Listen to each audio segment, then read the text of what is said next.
Au professeur Bahati Modeste, mon ami et frère, je voudrais dire que la position qu'il a prise est une démonstration de la vitalité de notre démocratie. Pour ceux qui en doutaient encore, qu'il soit assuré que quels que soient les résultats des urnes le samedi prochain, nous resterons tous sénateurs au service de notre beau pays. Je me désiste parce que je n'ai pas de chance. Ils sont des parents, des papas pour moi. Bitumba Yabanzoko.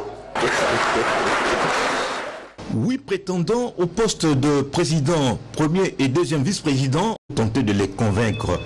Le premier s'est jeté à l'eau, le professeur Modeste Batiloukwebo, qui s'est d'abord réjoui du contexte politique actuel marqué par l'alternance, une alternance apaisée.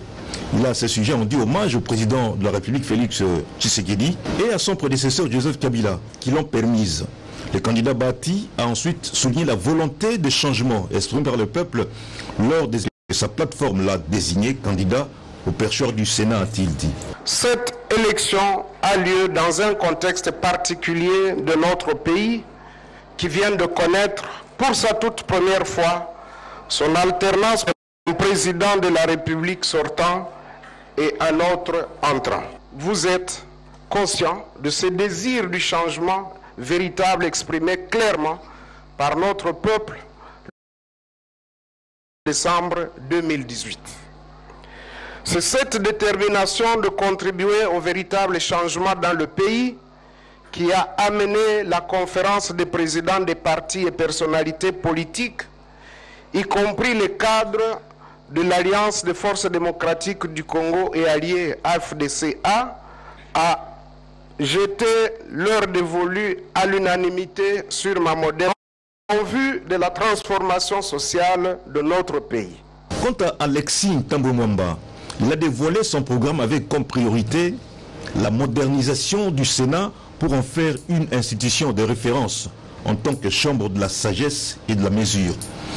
Vous découvrez la personne que je suis, contrairement à l'image caricaturale véhiculée.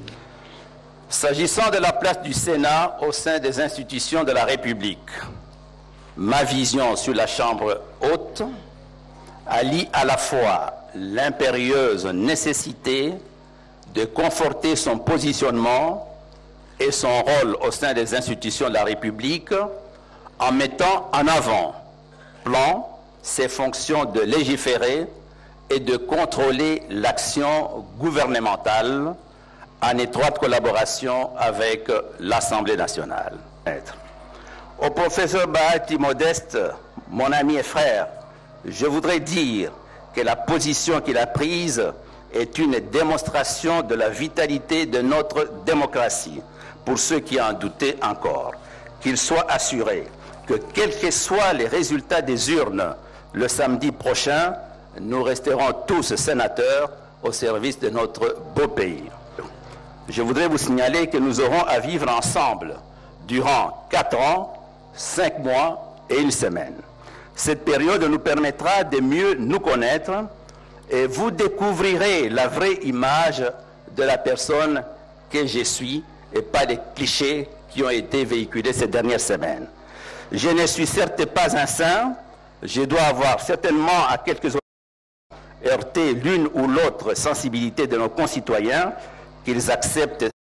2 candidats sont restés en lice à la présidence après le désistement du 3e, Georges-Éric Makangu, en faveur d'Alexis Tambomwamba. Il estime qu'il n'a pas de base solide pour faire face aux 2 poids lourds. Je me désiste parce que je n'ai pas de chance. Ils sont des parents, des papas pour moi. Bitumba Yabanzoko. À la première vice-présidence, Sami Badibanga a lui promis de mettre son expérience au service de la nation avec les prérogatives dévolues à ce poste. Évariste Mouchab a fait savoir avec pertinence que c'est une œuvre collective qui nécessite l'apport de chacun. Pour lui, ce mandat est celui de réforme de l'institution. Le candidat Sangouma a promis d'utiliser son expérience politique dans les bons et non dans les mal. Pour le poste de 2e vice-président, Michel Kanimbu a stigmatisé les antivaleurs qui caractérisent les politiques congolais et promis lui aussi de servir sénateur pour l'intérêt de toute la nation. Enfin, le candidat Tibasima Mbogemu va mettre toute son expérience au service de l'institution. Tous ont pratiquement promis d'améliorer le travail sur le plan de la démocratie, de la diplomatie parlementaire, du contrôle parlementaire. Je suis resté sous ma parce que j'aurais souhaité qu'une notion soit retenue dans les différents exposés. Et la notion, c'est la notion des sanctions. Je n'ai pas suivi quelque part où on a parlé d'une sanction positive ou négative. La campagne se poursuit ce jeudi avec les candidats au poste de rapporteur des candidats, rapporteur adjoint des candidats, questeur 3 candidats. En jeu, les murs du Palais du Peuple décorés des photos de candidats qui sont venus ce jour militants arborant des t-shirts avec leurs effigies. Mesdames et messieurs, vous êtes certainement passés ce matin devant l'hémicycle du Palais du Peuple. Vous avez constaté avec nous qu'il y avait une grande effervescence. Et pour cause, les militants et les partisans ont accompagné le programme d'action. Des effigies des candidats sur les bâtiments imposés. L'hémicycle du Palais du Peuple envahi des militants démocratiques du Congo s'enracine de plus en plus. Et la population a de plus en plus conscience des enjeux politiques. En ayant un œil dans de la campagne électorale à la Chambre haute du Parlement, bureau de cette Chambre en 2006. Comme pour dire, la passion et la raison s'entremêlent désormais. La Chambre s'organise au sein même de l'hémicycle où les candidats rivalisent d'ardeur pour convaincre. Et puisque nous sommes au Palais du Peuple, restons. Le ticket FCC à la présidence du Sénat s'appelle Alexis Tambwe Mwamba. Il tient à faire de cette institution la chambre de la sagesse, aussi de la mesure et surtout une chambre de référence des institutions de la République. Explication Eugénie et Dada Chabani.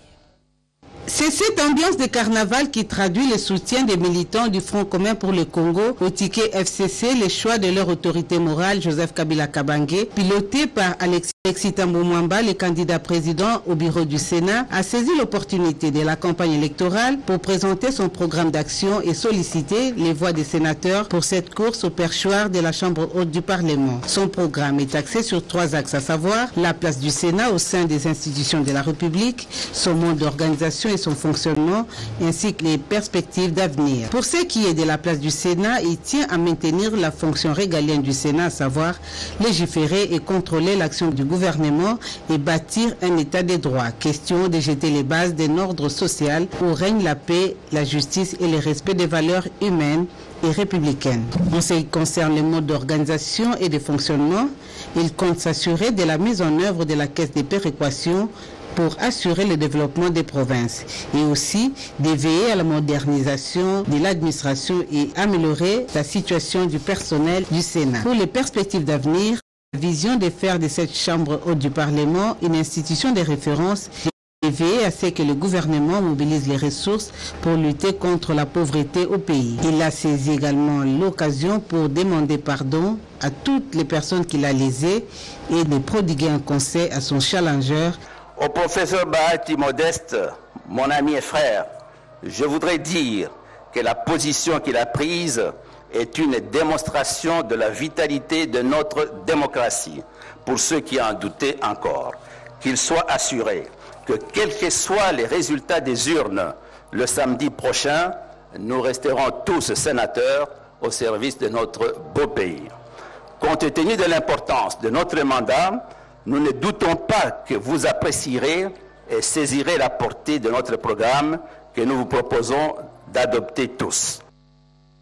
Prise en charge réelle des sénateurs et des membres de leur famille grâce à une efficience affectation de la dotation budgétaire, la production quantitative et qualitative de lois. Ce sont là les quelques priorités du candidat de l'AFDCA à la présidence du Sénat. Je citais Modeste Bahati Lukwebo. Lui aussi a présenté devant le sénateur. Il était accompagné par les cadres et hauts cadres de son régime.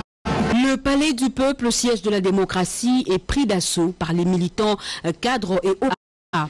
Une mobilisation à la hauteur d'une formation politique qui a une place de choix. Ils sont venus par milliers accompagner leur autorité morale Lukwebo, candidat au perchoir de la Chambre haute du Parlement. La campagne électorale des membres du bureau définitif du Sénat étant lancée, les candidats font des yeux doux aux sénateurs pour solliciter leur voix. À l'hémicycle de la Chambre haute du Parlement, le temps de saluer ses collègues, Modeste Bahati Lukwebo était le premier candidat à prendre la parole. À 63 ans d'âge, le candidat à la présidence du Sénat émet le vœu de contribuer à la consolidation d'un état de droit qui sera au service de tous ses citoyens. Il étale son programme sur 7 priorités, notamment la prise en charge réelle des sénateurs et des membres de leur famille grâce à une efficiente affectation de la dotation budgétaire, la diplomatie parlementaire, l'amélioration de la qualité de vie du personnel administratif du Sénat à travers le pays, mais aussi et surtout le contrôle efficace et efficient de l'exécutif. J'ai également proposé l'innovation avec la mutualisation des assurances pour le personnel administratif. J'ai également, parmi les innovations, préconisé la prise de contact avec les parlementaires pour réaliser et construire la cité parlementaire. Une cité parlementaire en face du palais du peuple où chaque parlementaire, député et son travail.